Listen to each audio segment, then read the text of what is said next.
여러분, 모든 민족과 국가 간의 전쟁에는 반드시 영적인 원인이 반드시 있다는 것입니다. 그 전쟁이 돌발하게 된 크고 작은 원인이 사람에게서 시작되었던 이 세상의 어떤 물리적인 욕심과 탐심과 경쟁으로 말미암았든지 간에 그 배후에는 영적인 이유가 반드시 전쟁에는 있다는 것을 기억해야 할 것입니다.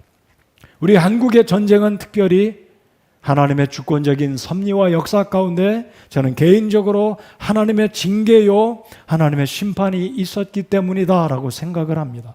제 생각이 틀렸을지도 모르겠습니다.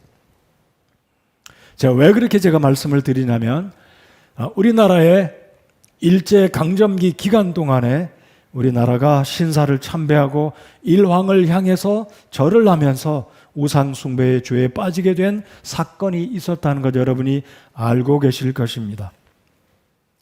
여러분, 우리나라 평양을 가리켜서 한때는 동양의 예루살렘이다, 한국의 예루살렘이다라고 말한 적이 있었고, 북한에 복음이 증거되면서 많은 교회들이 세워졌습니다. 북한에서 시작되었던 이 복음이 남한에까지 한국에 두루 퍼지면서 한국의 삼천리 금수강산에 예수님 믿는 사람들이 점차적으로 늘어나게 되었는데, 안타깝게도 1938년 9월 10일 제27회 장로회 총회에서는 신사 참배를 공식적으로 받아들이게 되었습니다.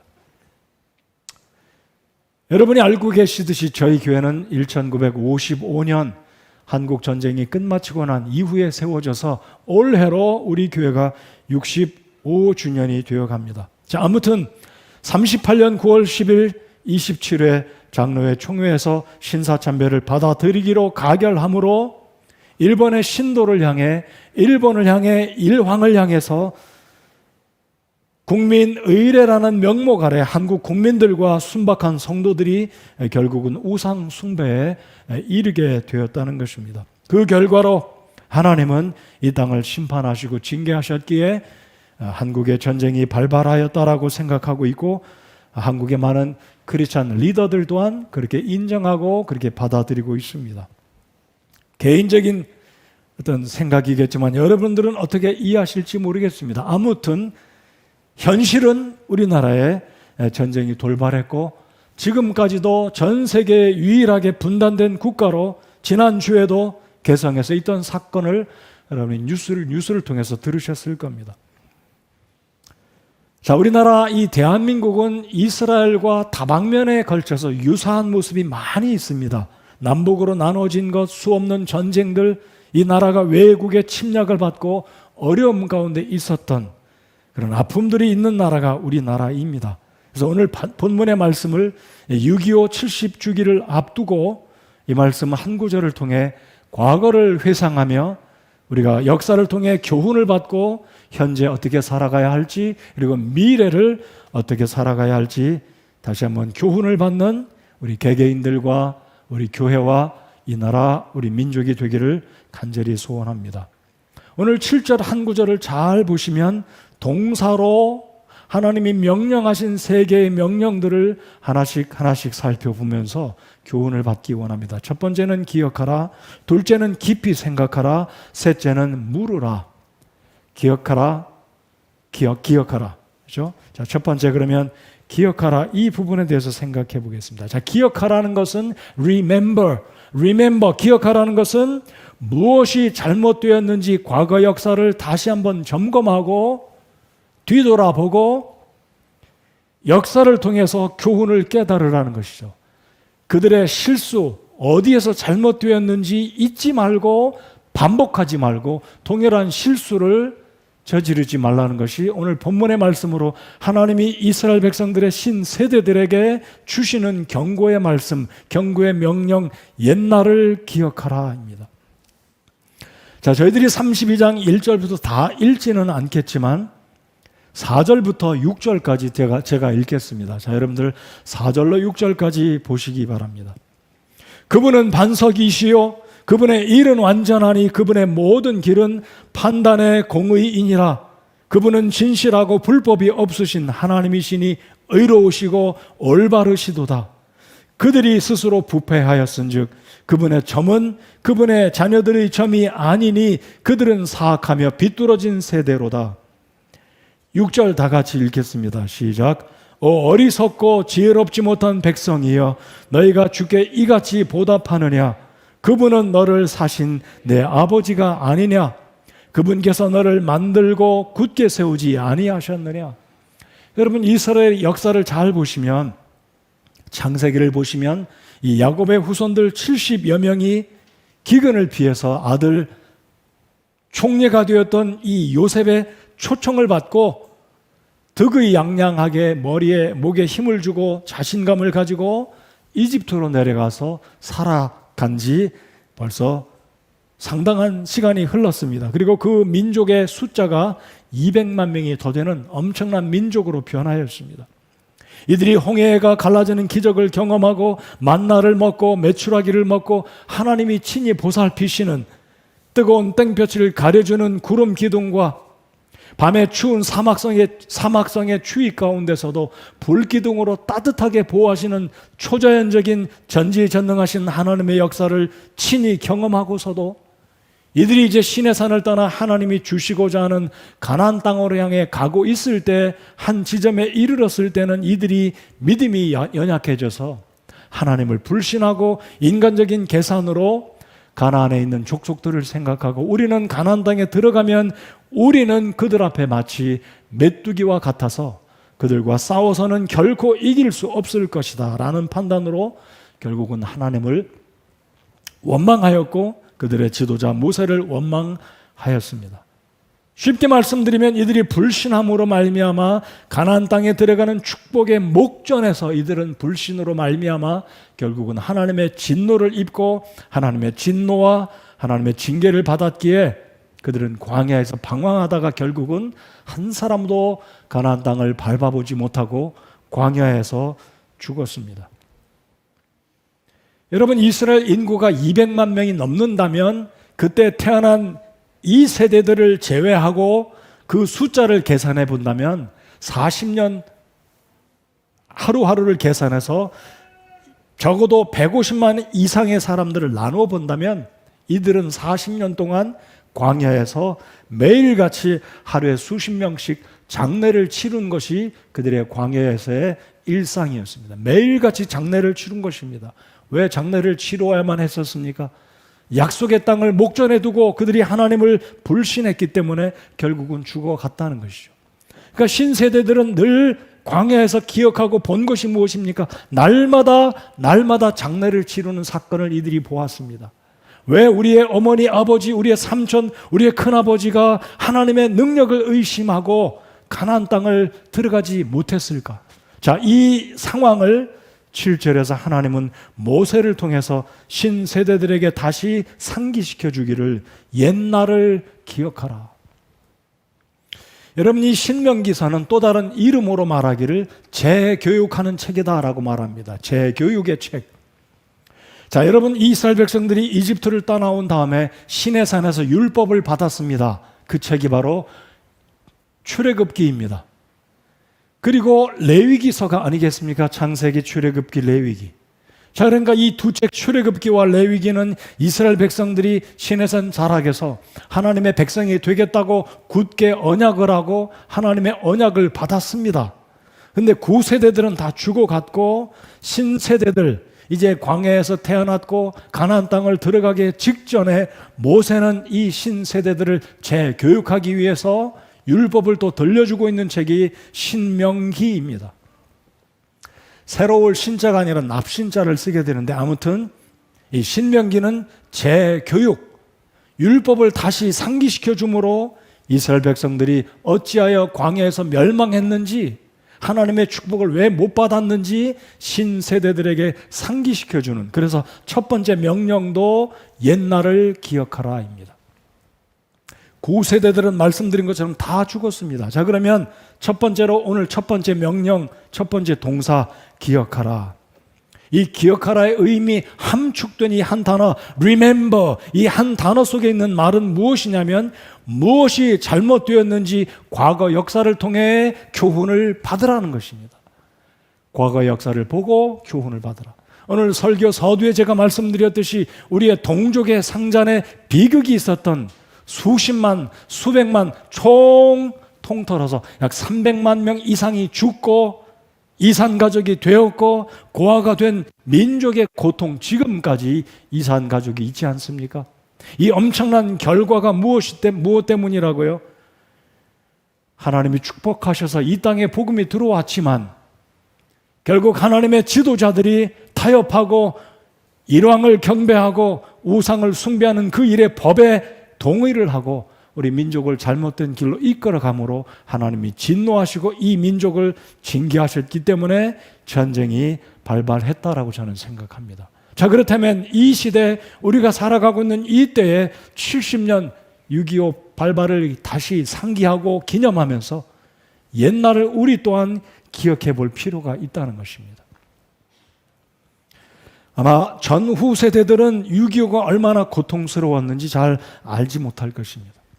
제가 한강 철교를 지나갈 때마다 흑백 사진, 그 철교 난간에서 한 손으로 붙들고 뒷발로 이렇게 간간히 한강을 넘어서 피난 가려고 하는 그 사진이 늘 제 마음속에 떠오릅니다. 한강 철교를 지나갈 때마다 여러분 어떤 생각을 하시는지 모르지만 저는 그 한강 철교를 지나갈 때마다 그 사진이 늘 마음속에 떠오릅니다. 우리 동족의 아픔들, 그 비극적인 역사들. 그래서 오늘 1절에서 하나님은 이스라엘 신세대들에게 옛날을 기억하고 절대로 너희의 부모들이 저질렀던 불순종, 불신앙을 잊지 말고 기억하라 라고 하나님이 말씀하고 계십니다. 저는 총각 때 젊을 때 1988년 영국에서 약 한 달을 살았고 특별히 코벤츄리라는 지역을 제가 방문할 기회가 있었는데 런던 남쪽과 북쪽의 맨체스터라는 두 도시 중간에 이 코벤츄리라는 도시가 있습니다. 이 도시에 가면 한쪽 마을에 예배당이 다 부서지고 폭격으로 말미암아 잿더미가 된 그 예배당 한쪽 벽이 지금도 남아 있습니다. 그리고 그 벽 앞에는 한 팻말이 있는데 이런 문구가 기록되어 있습니다. 하나님 아버지 용서하십시오. 지금도 코벤츄리 무너진 예배당 한쪽 편에는 2차 대전의 폭격으로 말미암아 그 아름다웠던 하나님의 예배당이 다 무너지고 한쪽 팻말에 하나님 아버지 용서하십시오. 아마 폭격을 가했던 독일군을 용서해 달라는 말인지 아니면 영국 국민들이 잘못해서 하나님의 진노와 하나님의 징계를 받았기 때문에 용서해 달라는 말인지는 모르겠지만 우리가 기억해야 될 것은 모든 이 세상에 있는 역사 속에 전쟁은 반드시 하나님의 진노와 징계와 심판의 결과라는 것입니다. 여러분 구약성경 이스라엘 백성들에게 하나님이 말씀하시면 하나님의 징계는 기근 아니면 역병 아니면 전쟁입니다. 세 개입니다. 꼭 기억하십시오. 기근 아니면 역병 아니면 전쟁입니다. 오늘 우리는 그 중에 하나를 여전히 안고 살아가고 있습니다. 오늘 이 시대도 수많은 나라들은 코로나 이 역병으로 인해서 지금도 사람이 죽어가고 있습니다. 대수롭게 생각할 문제가 결코 아니라는 것이죠. 그래서 우리의 역사 가운데 과거에 어떤 일이 있었는지 우리는 잊지 말고 옛날을 기억하라라는 것입니다. 이 말씀 한번 7글자 한 목소리로 외쳐보겠습니다. 시작. 옛날을 기억하라. 결코 잊지 말아야 됩니다. 여러분 사람들이 재미있는 구경거리가 두 가지가 있다고 말합니다. 그 한 가지는 불구경이고 하나는 전쟁 구경이다라고 말합니다. 불구경 재미있는 일인지 모르겠습니다. 전 초등학교 때 아마 이 앞자리에 계신 분 저희 대문 앞에 앞집에 불이 났는데 거리가 이 정도 될까요? 지붕에서 불길이 올라오고 기와장이 허물어지는 모습을 볼 때 제 두 다리가 벌벌벌 떨리고 무서워서 어쩔 줄 몰랐습니다. 바로 앞집에 불이 났거든요. 근데 사람들은 말하기를 재밌는 놀이가 있다면 그 중에 하나는 불 구경하는 것. 근데 만일 여러분의 집이 불이 났다면 재미있겠습니까? 결코 아니죠. 아마 우리와 상관없는 여유롭게 한가롭게 강변에 앉아서 뜨거운 바람 피해서 강변에 앉아서 불놀이 하는 건 재미있을지 모르겠지만 이웃집이 불이 났다든지 내 집이 불이 났다면 그것은 결코 또 다른 문제일 것입니다. 이거는 어떨까요? 내 아들이 전쟁에 참여했습니다. 우리 아버지가, 큰아버지가, 삼촌이 전쟁에 참여했는데 죽고 말았습니다. 그 전쟁이 재미있는 구경거리가 되겠습니까? 어떤 사람들은 전쟁을 경험하지 못한 사람은 제가 한 글을 읽어보니까 철부지들이 이 한국의 전쟁의 난리통에 버스를 타고 달구지를 타고 차를 타고 피난을 가는데 철부지들은 아무것도 모르니까 소풍 가는 기억만 머릿속에 남아있다라고 한답니다. 너무 어린 나이니까. 여러분, 전쟁은 다시는 이 땅에서 일어나서는 안 될 문제라고 우리가 생각하지 않습니까? 제가 초등학교 다닐 때, 중학교 다닐 때, 고등학교 다닐 때 학교에서 늘 귀가 뚫어지도록 들은 말이 성공, 반공, 멸공, 공산당을 승리해야 된다. 성공, 반공, 멸공, 이런 말을 늘 되뇌이고 우리가 살았습니다. 그렇게 교육을 받았습니다. 근데 지금은 어떻습니까? 이런 개념이 별로 없어요. 그럼 공산당, 공산주의가 얼마나 무서운 것인지, 전쟁이 얼마나 무서운 것인지 우리가 기억해야 된다는 것입니다. 전쟁을 경험하신 우리, 연로하신 우리 성도 여러분들은 이 전쟁이 얼마나 무서운 것인지, 그 전쟁의 아픔이 얼마나 충격적인 것인지 지금도 여러분의 추억 속에 자리 잡고 있을 것입니다. 그래서 오늘 하나님은 말씀하십니다. 가나안 땅을 들어가기 직전에 이 모압 평지에서 가나안 땅을 바라보는 이들을 향해서 이스라엘의 지도자 모세는 마음속에 두려운 마음을 품고 이스라엘 백성들, 그들의 후손, 그들의 자손이 정신 차리고 하나님을 섬기며 하나님을 언제든지 신뢰하고 가나안 땅에 들어가서 살기를 기억하기 바라서 옛날을 기억하라. 이것이 하나님의 사람 신세대들을 향한 하나님의 명령이었고 모세의 마음이었다는 것. 그래서 우리 젊은 우리 기성세대들 포함해서 우리 한국의 젊은이들, 우리 한국, 우리 교회, 우리 젊은 다음 세대들이 우리 기억할 것은 이 나라의 전쟁이 왜 일어났었는지, 하나님께서 우리의 개개인의 삶 가운데 이런 어려운 일들, 저런 어려운 일들이 왜 일어나야만 했었는지 결코 대수롭지 않게 생각하는 것이 아니라 이 속에 하나님의 섭리와 뜻과 징계가 있었다는 것을 뼈저리게 기억하고 다시는 동일한 실수와 죄를 짓지 말아야 되겠다는 것을 우리의 마음속에 기억해야 된다는 것입니다. 자, 두 번째는 생각하라입니다. 자, 생각하는 것을 강조해서 그 앞에 두 글자가 있는데 깊이 생각하라. 이것은 단순하게 think 한다는 게 아니라 consider, 숙고하라는 것입니다. 자, 두 번째 명령은 숙고해봐라. 자, 많은 세대의 횟수를 깊이 생각하라. 여러분, 이 기성세대들이 광야에서 죽어가는 것을 매년마다 보았을 겁니다. 몇 년을요? 40년을. 여러분, 40이라는 숫자는 성경에서 고난을 상징합니다. 40일 기도, 40년, 40년의 훈련. 자, 아무튼 저에게 하나님이 말씀하시기를 신세대들에게 가나안 땅을 들어가기 직전에 있는 이 신세대들에게 말씀하시기를 많은 세대의 횟수를 깊이 생각하라. 이 신세대들의 할아버지가 광야에서 죽어가는 모습, 왜 죽었는지 이들이 알 것입니다. 자, 이들이 가데스 바네에 도착했습니다. 12명의 정탐꾼을 뽑아서 가나안 땅에 보냈습니다. 40일 동안 서베이하고 돌아옵니다. 이 지역의 포도는 어떻고, 또 열매들은 어떻고, 농작물은 어떻고, 어디에 가면 양떼를 잘 치고, 적군은 얼마나 강성한지, 성벽은 어디에 있는지 다 조사를 하고 돌아와서 온 이스라엘 회중과 모세에게 보고를 합니다. 여러분이 자세히 알고 계시기 때문에 대략 생략하겠습니다. 10명은 반대, 오직 2명 여호수아와 갈렙만큼은 아니다. 적군이 비록 강할지라도, 성벽이 비록 높고 두터울지라도 우리가 갈 수 있다. 하나님이 함께 하시면 저들은 우리의 뭐라고요? 밥이다. 결국 투표는 어디에 기웁니까? 10표. 10명이 안 된다고 하니까 그 밤에 온 이스라엘 백성들이 옷을 찢고 머리를 풀고 남녀노소 할 것 없이 모두 대성통곡하고 모세를 원망하고 우리 지도자 새로 세워서 이집트로 고백하자고 이야기합니다. 자, 그리고 하나님이 어떻게 말씀하십니까? 하나님이 진노하셨습니다.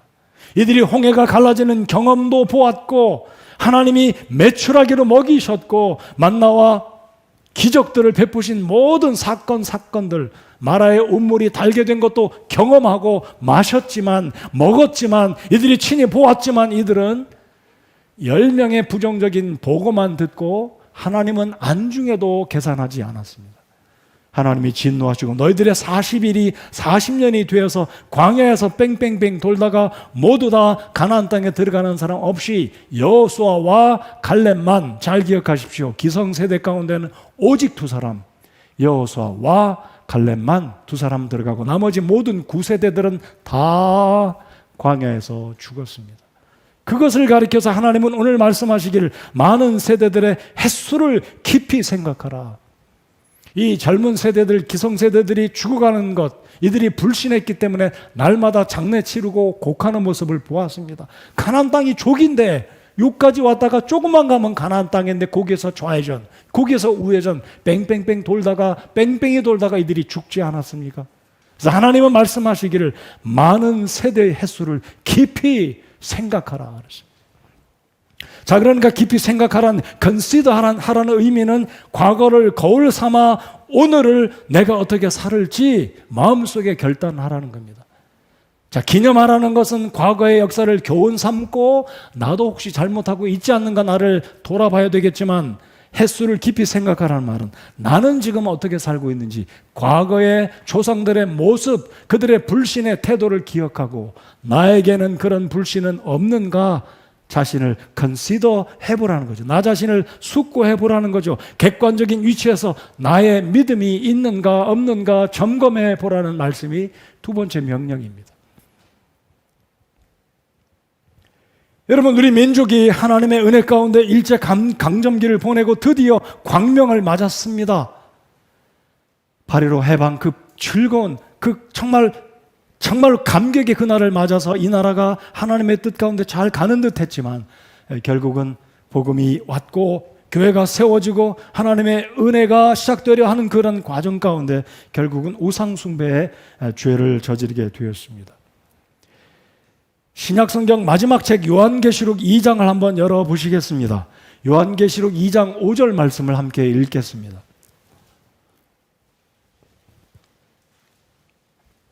제가 오늘 어려운 설교, 새로운 설교 이런 거 하지 않습니다. 다 아는 이야기입니다.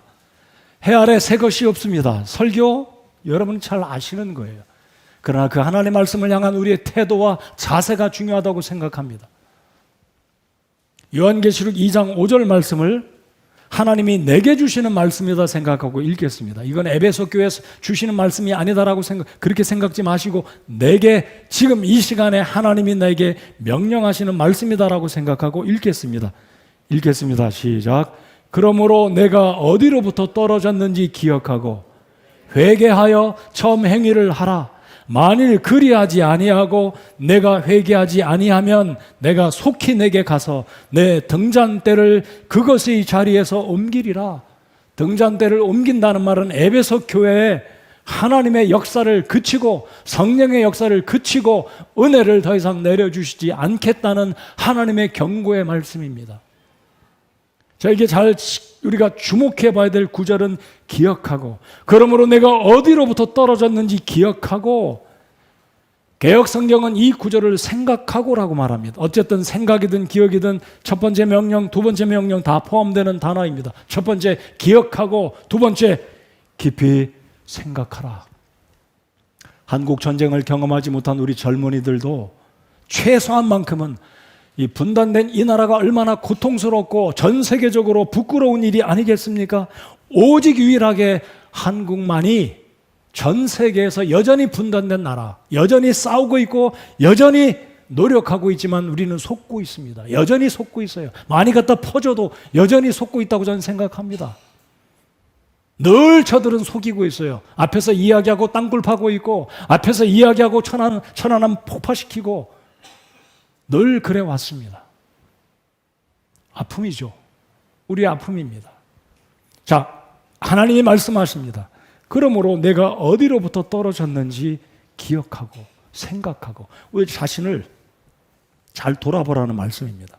자, 그리고 그 다음 말씀이 무엇입니까? 회개하며 처음 행위를 하라.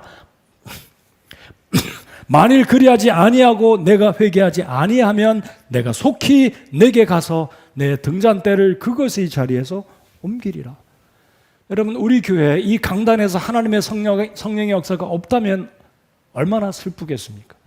아무리 설교자가 무슨 말을 하든 성령의 역사가, 성령의 감동이 없다면 저에게도 복이 아니요, 여러분 개개인에도 복이 아니지 않겠습니까? 여러분, 성령의 역사가 흘러넘치는 교회가 되기를 원하십니까? 여러분의 심령 속에 하나님의 말씀을 들을 때 판단하고 분별하는 게 아니라 감동을 받는 말씀이 되기를 원하십니까? 그게 복이 있는 사람이요, 복이 있는 성도요, 복이 있는 교회라고 믿습니다. 그것이 바로 복이 있는 나라와 민족이라고 생각합니다. 그래서 하나님이 말씀하십니다. 에베소 교회, 그러므로 내가 어디로부터 떨어졌는지 기억하고 생각하고 회개하며 처음 행위를 하라. 그래서 오늘 본문의 말씀을 통해서 하나님은 과거 역사를 바라보고 거울 삼고, 왜 우리 민족이 지금까지 전 세계에서 유일하게 분단 국가로, 왜 외국이 우리나라에 이래라 저래라 해야 되는 그런 영향 보고 눈치 보며 우리 민족이 살아야 되는 운명 가운데 있냐는 것이죠. 왜 우리 힘으로 이 나라의 문제를 우리가 해결하지 못하는 늘 어려움 가운데, 정말 우리나라는 참으로 이런 표현하면 기가 막힌 상황 가운데 있습니다. 위를 봐도 옆을 봐도 아래를 봐도 꽉꽉 막혀있는 강대국 속에 있는 이 나라, 그러므로 생각해야 된다는 거죠. 하나님이 이 민족을 불쌍히 여기 주시도록, 하나님이 이 민족을 다시 회복시키셔서 동방의 유일한 해돋는 나라로서, 유일하게 지금도 동쪽의 기독교 국가 유일한 이 나라를 하나님이 복 주시고 회복시키셔서 이 말세의 복음을 전하는 그 나라로, 그 교회들로 하나님이 우리 교회를 축복하시고 우리나라를 들어 쓰시는 나라가 되게 하기 위해서는 과거를 보고 우리가 회개하고 깊이 생각하고 자신을 돌아보고, 오늘 잘 살게 됐다고 해서 교만하게 하는 것이 아니라 하나님 앞에 겸손하게 영광을 올려드리고 본분을 다하는 그리스도인들, 본분을 다하는 우리 교회가 될 때 하나님이 이 교회, 우리 한국을 축복하시리라고 믿습니다. 여러분, 누가복음 15장에 나오는 탕자의 비유를 잘 알고 계시기 때문에 자세히 말씀드리지는 않겠습니다.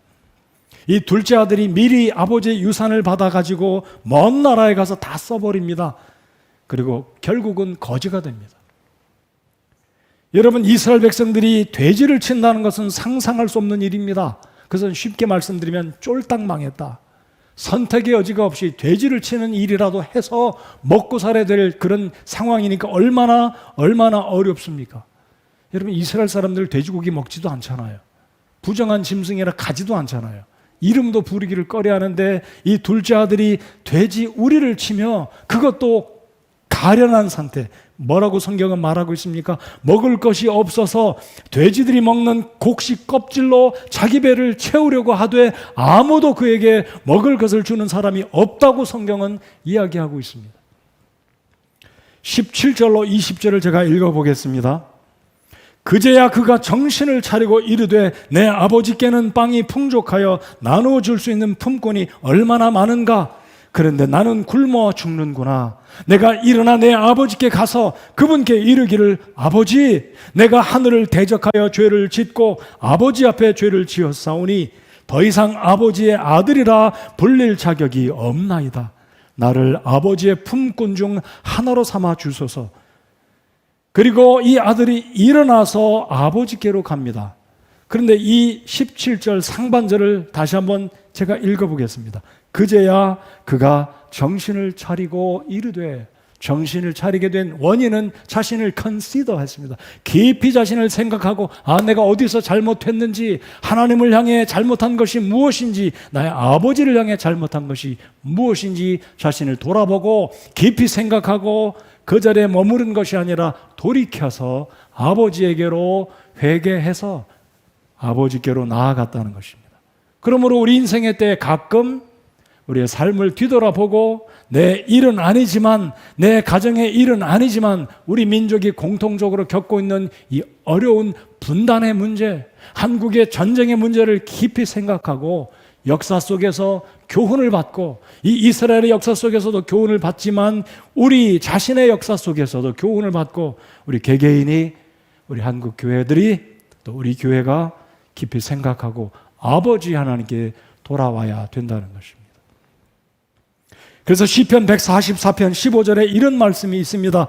주를 자기 하나님으로 삼는 그 백성은 행복하니이다. 시편 기자가 모든 열방의 민족들에게 말씀을 합니다. 주를 자기 하나님으로 삼는 그 백성은 행복하니이다. 행복하다고 이야기하고 있습니다. 그래서 오늘 본문의 말씀을 통해 이스라엘 신세대들이 이제 가나안 땅을 들어가기 직전에 모압 평지에서 가나안 땅을 바라보며 재교육을 받고 있습니다. 옛날을 기억하라. 많은 세대 횟수를 깊이 생각하라 라고 이야기하고 있습니다. 자, 이제 오늘 세 번째로, 특별히 오늘 세 번째는 오늘 이 자리에 앉아있는 젊은이들, 우리 학생들은 지금 주일학교 중고등부에 가서 예배를 드리고 있습니다. 그래서 오늘 이 자리에 앉아있는 2세대, 세컨 제너레이션이 되는 다음 세대들이죠. 잘 들으시기 바라고, 기성세대인 우리 성도 여러분들 다 잘 들으시기 바랍니다. 그러니까 양쪽 측면을 이 세 번째 명령, 내 아버지에게 물으라, 이걸 따라서 해 주시기 바랍니다. 내 아버지에게 물으라. 자, 첫 번째는 remember, 두 번째는 consider, 세 번째는 ask, 물으라는 거예요. 아버지에게 왜 물어야 되는지 중요한 의미를 함께 나누고 싶습니다. 왜 아버지에게 물어야 되는지. 여러분 요즘 이 시대는 웬만한 거 전화기 다 들으면 그 속에 다 답이 들어있어요. 대부분의 문제들은 옛날 같으면 대학을 나와야 아는 지식들, 석박사 공부를 해야 얻을 수 있는 지식들이 그런 문제들이었지만 요즘은 웬만한 문제들은 인터넷 들어가면 내가 원하는 지식들 다 찾아낼 수 있습니다. 문제는 바로 여기에 있습니다. 잘 들으십시오. 하나님에 관계된 문제 인터넷 들어가서 찾지 마시고 여러분의 아버지에게 물으시라는 거예요. 웬만하면 인터넷 들어가 많은 설교 있습니다. 성경 난해 구절 딱딱 치면 답이 나와요. 그럴지라도 첫째로 우리 자녀들은 아버지, 어머니에게 찾아가서 물으시기 바랍니다.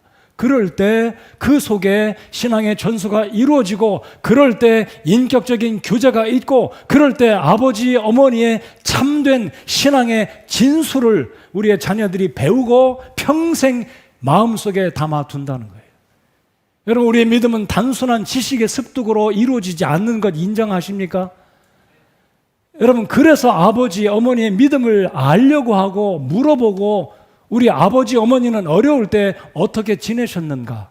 우리 아버지, 어머니는 기도할 때 어떤 응답들을 갖고 계시는가 찾아가서 물어보는 우리의 기성세대 자녀들, 여러분들이 돼야 한다는 겁니다. 그래서 내 아버지에게 물으라는 거예요. 인터넷 찾을 때는 찾아야 되겠지만 적어도 신앙에 관계된 문제들은 아버지, 어머니 찾아가서 물으세요. 물으시기 바랍니다. 이것이 하나님의 명령입니다. 이 명령을 지키는 자녀들 복이 있는 줄 믿으시면 아멘 하시기 바랍니다. 이게 바로 영적인 교류입니다. 그래서 하나님은, 여러분 물론 이 시대는 컴퓨터가 어디 있겠습니까? 광야를 여행하는 사람들에게 도서관이 있겠습니까? 유익한 책이 있겠습니까? 오늘날처럼 성경이 기록돼서 딱 이들이 성경을 들고 다녔겠습니까? 이때는 모세오경이 기록되고 있는 때였습니다. 어찌 보면 이들은 성경 구경도 못했습니다. 뭐가 있겠어요? 오직 하나님에 관한 이야기들은 어머니, 아버지, 할아버지, 큰아빠, 이모, 삼촌, 고모에게 가서 물어서 듣는 겁니다. 구전으로 하나님을 배우는 것이기 때문에. 근데 저는 오늘 이 시대에도 이 원리는 바뀌면 안 된다고 저는 믿습니다. 교회 오실 때 성경 들고 오시고, 일부 때도 그랬습니다. 전화기, 제발 전화기, 성경 읽을 때 전화기 내리세요. 제가 이제 다음 좀 심하면 이름 부를지도 모르겠어요. 제가 정말 눈에 거슬립니다. 예배당까지 와가지고 성경책 들고 읽으세요. 우리 젊은이들 핸드폰 꺼내서 성경 읽지 마세요. 집에서 그렇게 하는 건 괜찮아요. 예배당에 와서 예배 드릴 때 성경책, 자기 성경책 꺼내서 읽으세요. 그래야 내 눈이 하나님 말씀이 익숙하고 어디 페이지에 이 유명한 말씀이 있었지라고 기억하고 그 말씀을 더 사랑하고 그 말씀을 순종하지 않겠습니까? 제발 이런 것 좀 예배당에 와서 하지 마세요. 아멘 하십시오. 제발 성경책 들고 읽으세요. 제가 다시 한번 당부드리고 싶습니다. 우리 젊은이들, 성경에 관한 것, 내가 지금 어려운 곤경에 처했는데 우리 아버지, 어머니는 내 나이 때 어떻게 이 문제를 해결하셨을까? 물으세요. 그리고 어머니 아버지가 경험한 그 하나님이 여러분의 하나님이 되도록 그 하나님을 경험하는 우리의 다음 세대들 세컨 제너레이션이 되기를 바랍니다. 우리 청년들, 대학생들 그렇게 여러분 아버지 어머니를 찾아가서 하나님을 묻고 경험하고 그 하나님을 여러분의 가슴 속에 담으시기 바랍니다. 이게 복이 있는 겁니다. 물론 인터넷에 답이 들어있어요. 많은 설교자들 설교 다 들어있습니다. 수십 편, 수백 편 다 들어있어요. 그렇지만 그 하나님은 여러분의 엄마 아빠가 경험하는 하나님이 아니기 때문에 여러분의 사랑하는 엄마 아버지가 경험한 그 하나님을 만날 때, 그 하나님을 여러분이 경험할 때 여러분에게 그 하나님은 더 복 있는 하나님으로 어머니 아버지의 간증이 여러분의 신앙의 재산이 되리라고 믿기 때문입니다. 그래서 부모님께 가서 물으세요. 엄마 아빠 제가 이런 고민이 있는데 엄마 아빠는 어떻게 하셨습니까? 제가 지금 이런 문제로 고민하는데 엄마 아빠는 어떻게 이 문제들을 경험하시고 어떻게 하나님이 인도하셔서 어떻게 인생을 지금까지 살아오셨습니까? 라고 물으세요. 자, 이제는 거꾸로 우리 기성세대인 우리 부모님들께 이 말씀을 적용해 보기 바랍니다. 자, 신명기 다시 여기 본문을 펴보기 바랍니다. 자, 신명기 32장에 자, 여기 보시면 내 아버지에게 물으라 그가 내게 무엇이라고요? 우리 기성세대 한번 읽어보시겠습니다. 그가 내게 뭐라고요? 보여줄 것이요. 근데 큰일 났습니다. 문제가 뭐냐면 보여줄 게 없으면 어떻게 하겠습니까? 야, 그건 나도 몰라. 나 그런 거 경험 안 해봤어. 물론 세대 차이가 있기 때문에 오늘날의 젊은이들이 경험하는 문제와 기성세대가 경험했던 문제와 다를 수도 있습니다. 컨텍스트가 달라졌기 때문에. 그럴지라도 인생의 대소사의 대부분의 문제들은 대동소이하게 거의 공통분모라고 생각합니다. 문제가 무엇이냐면 내가 하나님과 믿음으로 싸워 야곱처럼 내 문제를 가지고 믿음을 갖고 하나님께 기도로 싸웠고 말씀을 붙들고 그 약속에 순종하는 삶을 살았을 때 보여줄 게 있고 이야기할 게 있다는 거예요. 내가 하나도 경험하지 못하면 어떻게 내 아들, 딸 붙들어 놓고 너 이렇게 살아라 못하죠. 인정하십니까? 우리 기성세대 여러분들 아들, 딸들이 물으라고 말씀합니다. 우리 아들, 딸들에게 말해야 됩니다. 너 물어봐라 나한테. 그 다음 문제는 내가 보여줄 게 있어야 된다는 거예요. 그러므로 이 말씀을 우리의 삶에 적용한다면 우리가 과거에 우리 한국의 역사적인 그 아픔들이 국가적인 문제이긴 하지만 우리는 공통적으로 대한민국의 국민들이라면 이 문제는 국가의 문제만으로 끝마치는 것이 아니라 나의 문제이고 민족의 문제라면 오늘 이 시대를 살아가는 6.25 70주기를 앞두고 우리 민족도 하나님 앞에 이 말씀을 적용해야 된다면 과거에 내가 겪었던 하나님은 이런 하나님이라면 내가 기도했을 때 그 하나님은 이렇게 그 기도를 응답하셨고 하나님이 어려울 때 이 말씀을 끝까지 붙들고 예배하고 하나님께 물질을 드리고 몸을 드리고 헌신했더니 하나님이 봐라 나를 이렇게 너희 엄마 아빠를 이렇게 하나님이 복 주시고 이끌어 가셨고 축복해 주셨다라고 보여줄 수 있고 이야기해 줄 수 있는 부모가 되어야 한다는 것입니다. 이 일에 있어서는 우리의 책임이라는 거예요. 그러나 내가 경험하지 못한 하나님을 무엇으로 보여주겠고 무엇으로 이야기할 수 있겠습니까? 그 책임은 나에게 있다는 것입니다. 여러분 공감하십니까? 오늘 이 시대에 하나님을 의지하지 않는 이 시대에 물질 의지하고 과학 의지하고 이성적인 이 시대에 논리적이고 개인주의가 풍부한 이 때에 내가 경험한 하나님을 들려줄 수 없다면 내가 보여줄 게 없다면 부끄러운 거죠. 더 이상 우리는 65주년 된 교회라고 자랑할 수도 없을 겁니다. 내가 이 교회 30년, 40년, 50년 다녔다고 자랑할 수 없을 겁니다. 자, 그 다음 구절 보시기 바랍니다. 내 장로들에게 물으라 그들이 내게 말해주리라. 똑같습니다. 장로들이 말해줄 게 없다면 우리 교회 50년 다녔고 40년 다녔고 집사 직분이고 목사고 사역자고 아무것도 들려줄 게 없다면 입 닫아야 됩니다. 연수 자랑하지 말아야 됩니다. 뒤늦게 우리 교회에 와서 열심히 일하는 사람에 대해서 왈가왈부하지 말아야 됩니다. 저 사람은 우리 교회 온 지 얼마 안 됐는데 왜 설치고 다니고 이렇게 열심히 하나 그렇게 말할 자격이 없다는 겁니다. 인정하십니까? 우리가 남이 열심히 섬길 때 격려해 주지 못할 망정 뒤에서 이상한 이야기 하지 말고 그 사람에게 상처 주지 말아야 됩니다. 예수님이 말씀하셨습니다. 먼저 된 자가 나중될 수 있고 나중된 자가 먼저 될 수 있다고 말씀하십니다. 앞으로 우리 교회에 누가 와서 회원 간증하고 섬길 때 열심히 섬기면 참 그 형제 그 자매로 인해서 내가 힘을 얻는다, 내가 다 부끄럽다, 내가 더 열심히 해야 되겠다, 이런 말은 못할 망정 쉽게 판단하고 분별하고 뒤에서 이렇다 저렇다 말하지 않는 우리 성도들이 되어야 할 것입니다. 여러분, 여기 하나님 말씀하십니다. 보여줄 게 있어야 된다고 말합니다. 그들이 내게 말해줘야 되는데 말할 게 없는 장로들, 보여줄 게 없는 부모라면 얼마나 부끄럽겠습니까? Shame on you. 부끄러운 거죠. 자, 오늘 이 세 가지 동사, 이 명령을 우리 기성세대든 아니면 다음 세대든 이 말씀을 우리 마음속에 새기고 우리는 하나님의 더 놀라운 축복을 향해 나아가는 우리 민족의 역사, 민족의 운명 앞에 우리 개개인과 우리 교회의 장래 미래를 향해서 이 말씀을 가슴에 새기고 옛날에 과거의 아픔들, 추억들, 그 실수들, 허물들을 기억하고 동일하게 죄짓지 않는 불신의 시대를 살아가는 이 시대 믿음으로 어떤 어려운 환경에 있을지라도 지금 코로나19로 어려움 가운데 있을지라도 더더욱이 믿음으로 하나님을 신뢰하고 나아가는, 그래서 기억하고 생각하고 묻고 부모로부터 배우고 그 신앙을 전달받을 때 내 마음속에 하나님은 더 이상 이 지식적인 하나님이 아니라 내 아버지 하나님은 나의 하나님이다. 내 어머니 하나님은 내 하나님이다. 그래서 저는요 2세대 크리스찬, 3세대 크리스찬, 4세대 크리스찬 제가 달리 보고 싶고 부러워합니다. 저는 제가 1세대 크리스찬이에요. 저희 부모님 제가 구령했고 저희 부모님 예수님 믿고 천국에 계신데 저는 1세대 크리스찬입니다. 저희 자식들이 이제 2세대 갑니다.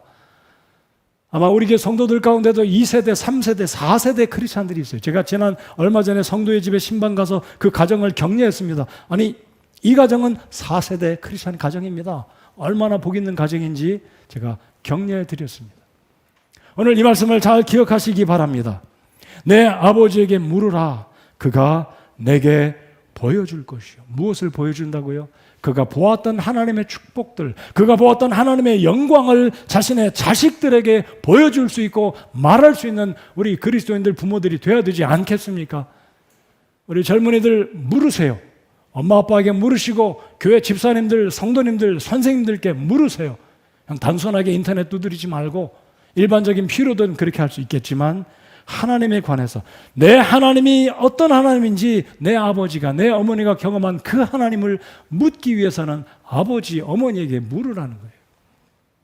오늘 이 말씀을 저희들 가슴에 새기고 이제 70년을 맞이하는, 제가 성경적인 근거는 없지만 이렇게 제가 그냥 막연하게 간절히 그냥 한 그리스도인으로서 바라는 것은, 유다 백성들이 바빌론으로 포로로 끌려갔을 때 하나님이 예언하시고 그들에게 약속하지 않으셨습니까? 70년이 지나면 너희가 돌아올 것이다. 우리 한국 강산의 우상을 숭배함으로 이 땅에 전쟁이 발발해서 지금까지 이 나라가 분단되었고 여전히 우리는 전쟁 중입니다. 여러분, 휴전은 전쟁이 진행되는 거 아니겠어요? 전쟁 중입니다. 그렇다면 이번 주 목요일이 70주기입니다. 이제 하나님 70년이 됐으니 이 민족을 향한 하나님의 진노를 멈춰주시고 이 민족을 불쌍히 여기시고 회복시키시고 이 나라를 축복해 주시기를 간절히 바라는 마음이 제게도 있고 여러분에게도 있지 않습니까? 안 있으신가요? 그러므로 오늘 이 말씀을 기억하시기 바랍니다. 세 가지: 기억하고 생각하고 묻고 부모님의 믿음을 이어받고 믿음의 가정으로, 믿음의 사람으로 하나님을 섬기는 우리 교회, 우리의 다음 세대들, 우리 교회 젊은이들, 우리의 후손들이 되기를 바라는 마음입니다. 기도하겠습니다.